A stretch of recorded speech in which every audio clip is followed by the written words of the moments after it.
Well, good morning.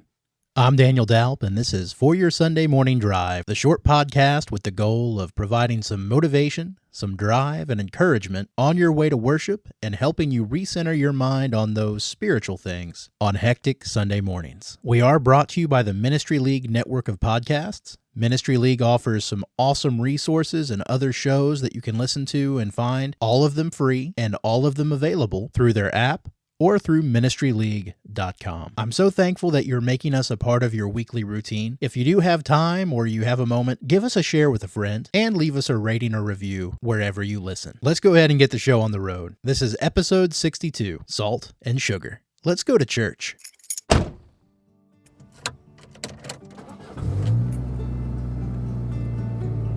Are we there yet?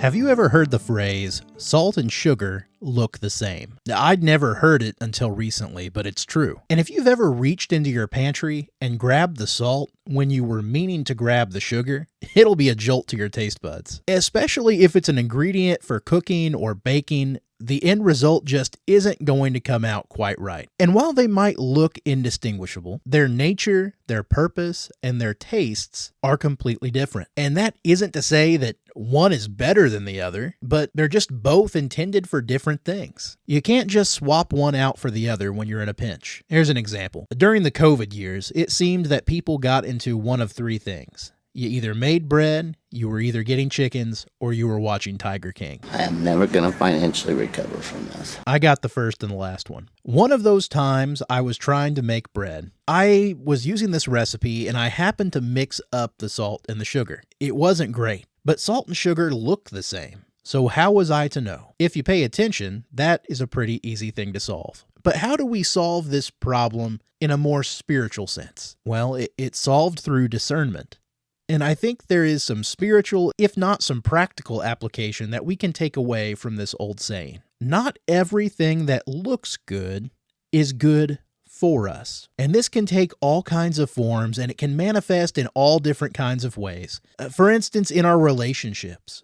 Someone might look kind and trustworthy and even supportive, but they turn out to be manipulative and harmful and sometimes even hateful when out of the public eye. And that's not just in our romantic relationships. That can unfortunately even take hold and happen between brethren. Or we look at the opportunities that might open up to us. Something that looks like it could be beneficial or a step in the right direction could just be a bad decision in disguise. And of course, spiritually. Something might sound churchy. It might have a Christian tone to it. It might even be spoken with authority or with confidence. And the individual that speaks it might even have a lot of followers. But we gotta be careful. We have to have discernment because that thing that sounds really good to us in the moment, it could be the snarl of a wolf instead of the bleating of a sheep. Matthew chapter 7, verse 15 says, "Beware of the false prophets who come to you in sheep's clothing, but inwardly are ravenous wolves. You will know them by their fruits. Grapes are not gathered from the thorn bushes, nor figs from thistles, are they? So every good tree bears good fruit, but the bad tree bears bad fruit. And a good tree cannot produce bad fruit, nor can a bad tree produce good fruit. Every tree that does not bear good fruit is cut down and is thrown into the fire. So you will know them by their fruits." Just like that bread, salt and sugar might look the same, and so might a wolf cosplaying as a sheep. But their fruits, their taste, their results, that's where the true measurement is. And of course, don't necessarily trust your own intuition either, your own conscience, or your own wisdom, unless it is tempered by the word and the wisdom of God. Proverbs chapter 14, verse 12. "There is a way which seems right to a man, but its end is the way of death." We've all been there. Something might seem right, it might look right, it might even taste good, but if our discernment is not guided by the word of God, we just won't come out right. We might even be salty when we should be sweet, and sweet when we should be salty. Isaiah chapter 5, verse 20, the end of that verse says, "Woe to those who substitute bitter for sweet and sweet for bitter. Be wise, be careful, and learn the difference between salt and sugar with godly discernment. Well, those are my thoughts for your Sunday morning drive. Now it's time to hear yours. And as always, don't forget that you can always share your comments or your thoughts to our discussion questions at foryoursundaymorningdrive.com. Our discussion questions for today are: how do we go about acquiring godly discernment? In terms of salt, sugar, and unintended consequences, what has been a time in your life where you got one when you expected the other? And how did you learn from that going forward? And what scriptures come to mind when you think of having a discerning heart?